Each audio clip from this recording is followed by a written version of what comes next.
Hello students, welcome back to organised knowledge channel. आज की इस वीडियो में बच्चों हम डिस्कस करेंगे वर्कशीट नंबर 22 फॉर क्लास 8 विज्ञान की। बच्चों ये वर्कशीट है जो शिक्षा निदेशालय की ओर से आपके लिए 16 दिसंबर 2020 के लिए शेड्यूल की गई है। आज की वर्कशीट में बेटा हमारा चैप्टर प्रकाश वो कंटिन्यू है और आज का हमारा टॉपिक है बहुप्रतिबिंब। और बेटा वीडियो शुरू करने से पहले, वर्कशीट शुरू करने से पहले, अगर आपने अभी तक चैनल को सब्सक्राइब नहीं किया है तो चैनल को सब्सक्राइब कर लें और बेल आइकन भी प्रेस कर लें ताकि आप बच्चों को हर वीडियो की नोटिफिकेशन मिलती रहे। Okay, so now let's start. परावर्तित प्रकाश की किरणें यदि दर्पण पर पड़ती हैं तो फिर से परावर्तित हो जाती हैं। तो बेटा हमने प्रकाश का परावर्तन पढ़ा कि किस तरह से जब दर्पण के ऊपर प्रकाश की किरणें पड़ती हैं तो वो किस तरह से क्या हो जाती हैं, परावर्तित हो जाती हैं। अगर फिर से जो है क्या होता है, परावर्तित प्रकाश की किरण, अब देखिए ये परावर्तित प्रकाश है, अगर ये परावर्तित प्रकाश की किरण किसी दूसरे दर्पण पर पड़ेगी तो क्या होगा। अब ये जो है ये आपतित किरण बन गई। ये देखिए पहले ये आपतित किरण थी, ये परावर्तित किरण है। अब ये जो परावर्तित किरण है ये जब इस दर्पण से टकराएगी तो ये आपतित किरण हो गई और ये जो है परावर्तित किरण फिर से निकल जाएगी। तो यानी इस तरह प्रकाश का बार बार क्या होता है, परावर्तन होता है। तो उससे क्या होता है, उससे बहुप्रतिबिंब यानी बहुत सारे जो है प्रतिबिंब बनते हैं। याद कीजिए जब पिछली बार आप किसी हेयर ड्रेसर के पास गए थे तो उसने आपको एक दर्पण के सामने बैठाया था। बाल कटने के पश्चात उसने आपको पीछे की ओर एक और दर्पण रखा था और इस दूसरे दर्पण की सहायता से आप सामने वाले दर्पण में यह देख सकते थे कि आपके बाल कैसे कटे हैं।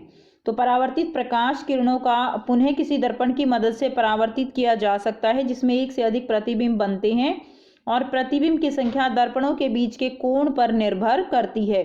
तो बेटा जिस तरह से देखिए ये जो है प्रकाश का यहाँ पर प्रकाश जो टकराता है जिसमें हम अपना प्रतिबिंब देख पाते हैं और वही किरणें जब पीछे वाला जो दर्पण है इससे टकराती हैं तो फिर से एक और प्रतिबिंब बनता है और जिसकी मदद से हम पीछे के अपने बाल जो है वो देख पाते हैं। नेक्स्ट देखिए, और प्रतिबिंब की संख्या जो है कितने प्रतिबिंब बनेंगे वो दर्पण के बीच के कोण पर निर्भर करती है। आपने कक्षा 6 में पेरिस्कोप यानी परिदर्शी के बारे में जाना। तो बेटा पेरिस्कोप जो है वो आपने कुछ इस तरह का आपने जो है पहले देखा हुआ है। तो ये क्या है, ये पेरिस्कोप है। इसमें इस तरह से स्लांटिंग यहाँ पर दर्पण लगे हुए होते हैं और यहाँ पर जो चीज़ें हमारी सीध में नहीं होती उनको हम इस यंत्र की मदद से देख पाते हैं। पेरिस्कोप में दो समतल दर्पणों का उपयोग किया जाता है। ये एक समतल दर्पण यहाँ पर लगाया जाता है, एक यहाँ पर लगाया जाता है और जो परावर्तित प्रकाश को पुनः परावर्तित कर देते हैं ताकि वे बाहर की चीज़ों को जो है देख सकें। और इस पेरिस्कोप का उपयोग कहाँ पर किया जाता है, पनडुब्बियों में, टैंकों में और सैनिकों द्वारा बंकर में, जहाँ पर सैनिक देख नहीं पाते वहाँ पर इन जो पेरिस्कोप हैं इनका प्रयोग किया जाता है ताकि वे बाहर की उन चीज़ों को देख सके जो उनकी सीधी रेखा में नहीं है। ठीक है, तो प्रकाश के परावर्तन द्वारा पेरिस्कोप के अंदर देखा जा सकता है जो चीज़ें सीध में नहीं होती हैं। बहुमूर्तिदर्शी यानी आज हम पढ़ेंगे कैलाइडोस्कोप के बारे में। बहुमूर्तिदर्शी जिसको हम कहते हैं, तो यह एक बहुपरावर्तन से भली भांति के आकर्षक पैटर्न बनते हैं। तो बेटा जो कैलाइडोस्कोप होता है इसमें बहुपरावर्तन के कारण अलग अलग प्रकार के पैटर्न बनते हैं और जिसको हम क्या कहते हैं, बहुमूर्तिदर्शी। आप अपना स्वयं का बहुरूप दर्शक बना सकते हैं। तो आप देखिए हम कैलेडोस्कोप कैसे बनाते हैं और बेटा इसको बहुत अच्छे से समझने के लिए आप YouTube पर इसकी वीडियोस बहुत सारी अवेलेबल हैं जहां पर आप घर पे ही अपना कैलेडोस्कोप बनाकर अपने टीचर को भी सबमिट करा सकते हैं। सो देखिए आवश्यक सामग्री इसमें हमें क्या क्या चाहिए कैलेडोस्कोप बनाने के लिए, 3 समान आकार के आयताकार समतल दर्पण स्ट्रिप। तो इस तरह की जो स्ट्रिप आपको दिखाई गई है ये 3 जो है आपको क्या चाहिए, स्ट्रिप चाहिए समतल दर्पण की। 2 त्रिकोणीय कांच के टुकड़े, तो 2 जो है त्रिकोणीय कांच के टुकड़े इस तरह से जो है कांच के टुकड़े चाहिए। कार्ड की शीट चाहिए, ये जो कार्ड की शीट है और सेलो टेप इसको चिपकाने के लिए, रबड़ बैंड चाहिए। ठीक है, तो बेटा आइए देखते हैं इसको हम कैसे बनाएंगे। सबसे पहले हम क्या करते हैं, तीनों दर्पण की स्ट्रिप्स को प्रिज्म की आकृति में चित्र अनुसार जोड़ लेते हैं। तो बेटा जैसे ये इस तरह से जो है ट्रायंगल फॉर्म में हम क्या कर लेते हैं, हम जो है उनको ऐसे जोड़ लेते हैं जैसा कि आपको यहाँ पर दिखाया गया है। ये जो है तीनों ऐसे प्रिज्म के आकार में जोड़ लिया हमने। उसके बाद क्या करते हैं, त्रिकोणीय ट्यूब पर रबड़ बैंड या सेलो टेप लगाकर फिक्स कर देते हैं।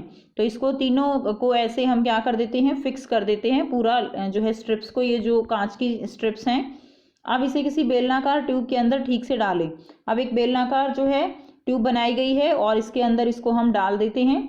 अब इस बेलनाकार ट्यूब के एक सिरे पर त्रिकोणीय कांच की पट्टी लगा दें। अब इसके सिरे पर क्या करते हैं, हम जो कांच की पट्टी है जो हमने अलग से काटी थी, वो कांच की पट्टी हम इसके सामने यहाँ पर लगा देते हैं। वह दूसरे सिरे पर एक और ग्लास प्लेट लें। हमने 2 ग्लास प्लेट ली हैं बेटा, तो एक और ग्लास प्लेट हमने लेनी है। और ट्यूब के अंदर पहले हमें क्या करना है, उसके अंदर बहुरंगी चूड़ियों के टुकड़े हम डाल देते हैं और ट्यूब के इस छोर को अन्य ग्लास प्लेट, जो दूसरी ग्लास प्लेट है, उससे बंद कर देते हैं और उसके ऊपर हम ट्रेसिंग पेपर के साथ कवर कर देते हैं और कार्ड शीट के एक टुकड़े के साथ ट्यूब के दूसरे छोर को कवर कर देते हैं और दूसरे छोर को भी क्या करते हैं, टुकड़े के साथ जो है उसको कवर कर देते हैं और केंद्र में एक छोटा सा छेद कर दें ताकि छेद के माध्यम से अंदर का दृश्य जो है वो देखा जा सके। ठीक है। और बेटा फिर जो पैटर्न दिखता है वो बहुत ही सुंदर पैटर्न हमें दिखता है, इस तरह का पैटर्न। जैसे जैसे आप इसको हिलाते हो अलग अलग सुंदर सुंदर पैटर्न आपको यहाँ पर दिखाई देते हैं। अब ये जो है क्या बन गया हमारा, ये बन गया हमारा बहुमूर्तिदर्शी तैयार है। छेद के माध्यम से झांकें और सुंदर पैटर्न का मजा लें। तो बेटा छेद के अंदर से जब हम देखते हैं तो इस तरह से ये हमारा बहुमूर्तिदर्शी बन गया। जब हम छेद के अंदर से देखते हैं तो इस तरह के सुंदर पैटर्न हमें नजर आते हैं। अब यहाँ पर कुछ प्रश्न दिए गए हैं। पहला प्रश्न क्या है, पेरिस्कोप क्या है, इसका उपयोग कहाँ किया जाता है। तो ये बेटा करते हैं इसका आंसर। पेरिस्कोप में 2 समतल दर्पणों का उपयोग किया जाता है जो परावर्तित प्रकाश को पुनः परावर्तित कर देते हैं। तो यहाँ से लेकर और यहाँ तक आप इसका क्वेश्चन नंबर 1 का उत्तर लिखेंगे। नेक्स्ट देखिए प्रश्न 2 क्या है, जब आप हेयर ड्रेसर के पास जाते हैं तो आप अपने सिर के पीछे की कटिंग कैसे देख पाते हैं। तो आइए बेटा करते हैं इसका आंसर। यहाँ से बेटा आप आंसर लिखेंगे। बाल कटने के पश्चात सिर के पीछे एक और दर्पण रखकर दिखाया जाता है कि बाल कैसे कटे हैं। दर्पण से प्रकाश की किरणें दोबारा परावर्तित होती हैं जिसके कारण हम पीछे वाले बालों की कटिंग देख पाते हैं।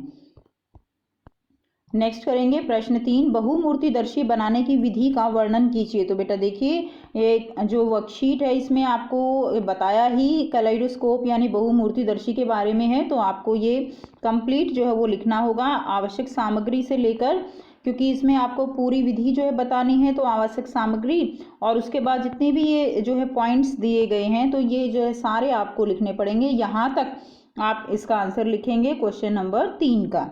उसके बाद देखिए नेक्स्ट प्रश्न 4 है, 2 समांतर समतल दर्पण एक दूसरे के 40 सेंटीमीटर के अंतराल पर रखे हैं, यानी 2 समांतर हैं और इनके बीच की दूरी कितनी है, इनके बीच की दूरी है 40 सेंटीमीटर। तो इस बीच रखी मोमबत्ती के कितने प्रतिबिंब बनेंगे। तो बेटा अगर यहाँ पे आपने कोई मोमबत्ती रख दी है तो इसके कितने प्रतिबिंब बनेंगे। तो इसके बहुत सारे प्रतिबिंब बनेंगे। ठीक है, बहु प्रतिबिंब बनेंगे। तो बेटा आंसर लिखेंगे, आंसर लिखेंगे बेटा मोमबत्ती के बहु प्रतिबिंब दिखाई देंगे। तो बहुत सारे जो है यहाँ पर प्रतिबिंब दिखाई देंगे।